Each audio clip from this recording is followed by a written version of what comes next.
नमस्कार, मैं हूं धर्मेंद्र। आप देख रहे हैं online news India. Uttar Pradesh के कानपुर में योगी आदित्यनाथ के काफिले पर जिस तरह से समाजवादी पार्टी के कार्यकर्ता टूट करके पड़े हैं, वो आने वाले चुनाव के लिए योगी आदित्यनाथ के लिए शुभ संकेत नहीं है। ये खबर आप देखिए, न्यूज 24 की खबर है। कानपुर के अंदर सीएम योगी के कार्यस्थल पर सपा कार्यकर्ताओं ने किया विरोध, पुलिस ने भांजी लाठियां। तो पुलिस ने यहां पर लाठियां भाजने का काम किया है, लेकिन किस तरह से समाजवादी पार्टी के कार्यकर्ता यहां पर टूट करके पड़े हैं यहां पर योगी आदित्यनाथ के काफिले के ऊपर। और उसके बाद में आपको एक खबर और दिखाएंगे जहां पर योगी आदित्यनाथ की सरकार का कहर टूटा है महिलाओं के ऊपर। खबर वो भी बड़ी दिलचस्प है, लेकिन सबसे पहले आप ये वीडियो देखिए किस तरह से समाजवादी पार्टी के कार्यकर्ता जो है वो योगी आदित्यनाथ के काफिले पर टूट पड़े हैं। खबर देखिए, वीडियो आप देखिए।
अब एक वीडियो आपको दिखाते हैं महिलाओं के ऊपर कैसे योगी आदित्यनाथ की पुलिस का कहर टूटा है।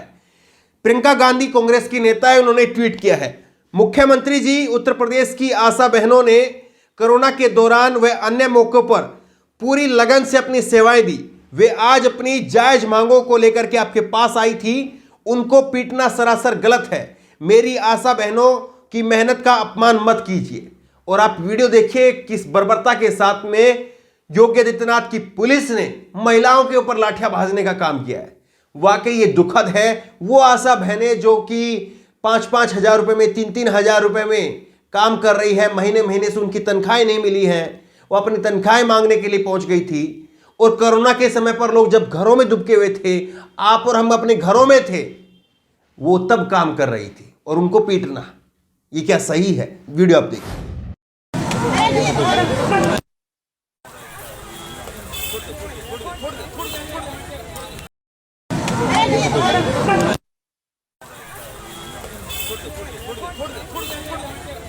उत्तर प्रदेश के चुनाव के लिए बहुत ज्यादा वक्त बचा नहीं है।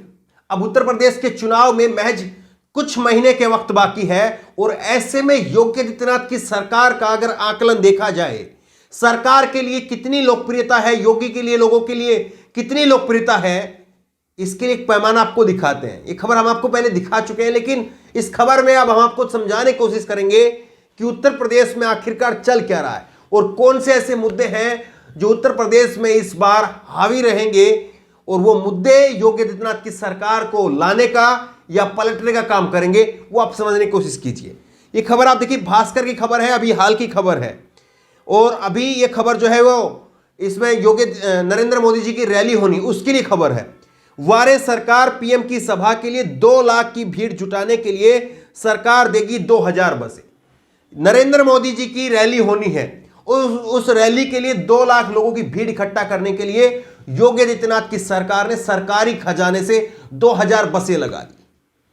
नरेंद्र मोदी और योगी आदित्यनाथ, ये 2 ही नेता हैं जिनके नाम पर बीजेपी को लगता है, बीजेपी के तमाम नेताओं को लगता है, बीजेपी के जितने अंधभक्त समर्थक हैं उनको लगता है कि इन्हीं के नाम पर भीड़ आती है, इन्हीं के चेहरे पर भीड़ आती है, इन्हीं के भाषण सुनने के लिए लोग आते हैं। अगर ऐसी सच्चाई है तो फिर सरकारी बसें क्यों लगाई जा रही है, सरकारी पैसा क्यों लुटाया जा रहा है?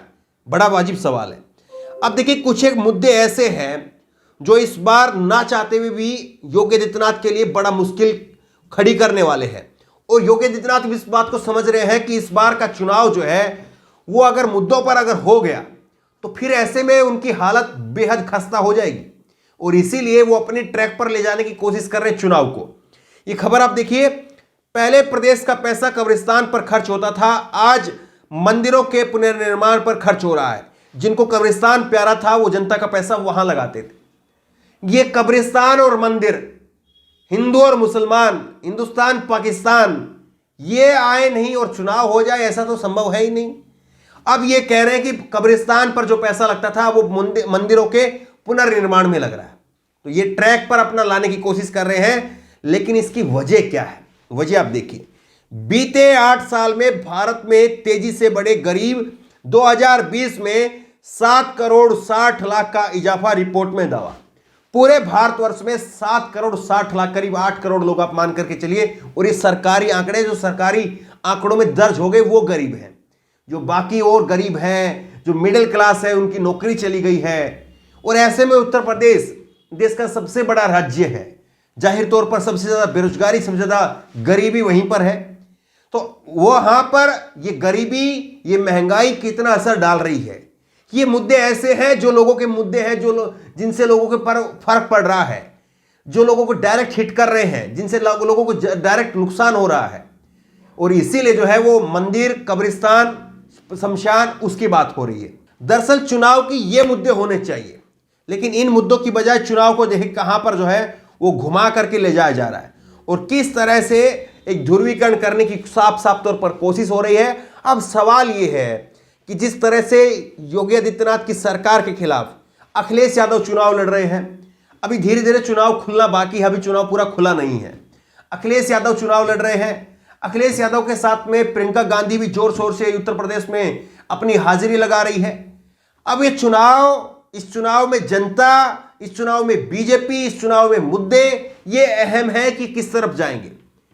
क्या अखिलेश यादव उतने सक्षम है कि अपने बूते पर वो बीजेपी को उखाड़ फेंके, या अखिलेश यादव और प्रियंका गांधी, इनके पर्दे के पीछे कोई सेटिंग होगी और फिर वहां से कोई रणनीति बनेगी, फिर उसके बाद में होगा क्या गठबंधन होगा? क्या अकेली प्रियंका गांधी उतनी सीटें ला पाएगी कि अखिलेश यादव को अगर कसर बचती भी है सरकार बनाने के लिए, तो फिर उनकी सरकार बनवाने में वो किंग मेकर की भूमिका अदा कर पाए? ये तमाम सवाल विपक्ष के लिए भी है कि विपक्ष इस पूरे माहौल को किस तरह से देख रहा है, विपक्ष कहां पर खड़ा है, विपक्ष इस चुनाव को कैसे लड़ रहा है। क्योंकि ये चुनाव कहीं ना कहीं 2024 के लिए रास्ता तय करेगा। अगर यहां पर योगी आदित्यनाथ की हार हो जाती है तो निश्चित तौर पर बीजेपी के लिए इतना बड़ा झटका होगा कि बीजेपी 2024 तक उससे उभर नहीं पाएगी।